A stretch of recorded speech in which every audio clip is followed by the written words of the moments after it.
Working president KTR cash పిటిషన్ను high court కొట్టివేసింది. తప్పు చేయలేనప్పుడు కోర్టుకు ఎందుకు వెళ్లాడని మంత్రి జూపల్లి ప్రశ్నించారు. ఇక బన్సువాడలో ప్రభుత్వ వ్యవసాయ సలహాదారుడు ఎమ్మెల్యే పోచారం శ్రీనివాసరెడ్డి, జహీరాబాద్ ఎంపీ సురేష్ షెట్కర్తో కలిసి మంత్రి జూపల్లి కృష్ణారావు ప్రెస్ మీట్ నిర్వహించి మాట్లాడారు. ఇక అదేవిధంగా ఏసీపీ విచారణకు కేటీఆర్ సహకరించాలని, హాజరు కావాలని ఆయన సూచించారు. బీఆర్ఎస్ నాయకులు కాంగ్రెస్ ప్రజా ప్రభుత్వంపై అవాకులు చవాకులు పేల్చడం మంచిది కాదని అన్నారు. గత అసెంబ్లీ ఎన్నికల్లో బీఆర్ఎస్ ఓటమి పాలు కావడంతో వారి ఆశలు అడియాశలయ్యాయని జూపల్లి కృష్ణారావు చెప్పుకొచ్చారు. ఈ రోజున ఈ ప్రభుత్వం వచ్చి కేవలం 1 సంవత్సర కాలమే. ఈ సంవత్సర కాలంలో చెప్పినటువంటి అభివృద్ధి కార్యక్రమాలు కూడా అంటే 6 గ్యారెంటీలు కావచ్చు, అలా ప్రధానంగా ఇంచుమించుగా అన్ని కూడా అమలు అవుతా ఉన్నాయి. అది ఫ్రీ బస్ అయినా, 200 కరెంట్ యూనిట్ అయినా, 500 గ్యాస్ సిలిండర్ అయినా, అట్లాగే ఆరోగ్యశ్రీ 5 లక్షల నుంచి 10 లక్షలు కావచ్చు, ఇలా ఇంధన మేలు కూడా మంజూరైనాయి. ఇక్కడ కూడా మళ్ళీ 3,500 బాన్సువాడ మంజూరైనాయి.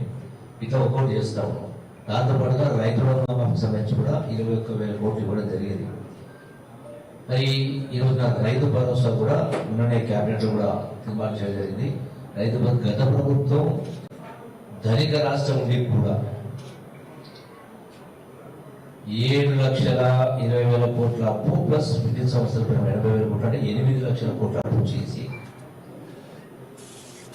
64 సంవత్సరాలు ఈ రాష్ట్రాన్ని 15 మంది ముఖ్యమంత్రి పరిపాలన చేస్తే ఈ రాష్ట్రంలో అయినటువంటి అప్పు అవి కూడా ఎన్నో పెద్ద పెద్ద ప్రాధాన్యత కట్టారు. నాగార్జున కావచ్చు, శ్రీశైలం కావచ్చు, చాలా ప్రాజెక్టులు అయినా కూడా కేవలం 15 మంది ముఖ్యమంత్రులు 64 సంవత్సరాలు పరిపాలన చేస్తే 2 జూన్ 2019 ఈ రాష్ట్రం యొక్క అప్పు కేవలం 65,000 కోట్ల పైసలు ఉండేది.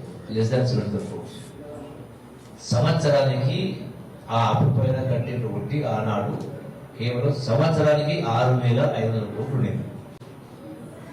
మరి ధనిక రాష్ట్రం అని పదే చెప్పినటువంటి కేసీఆర్ గారు 10 సంవత్సరాల పరిపాలనలో 65,000 కోట్ల పోయి 8 లక్షల కోట్ల పోయి ఈ రోజున నెలకు 6,500 రూపాయలు ఖర్చు నుండి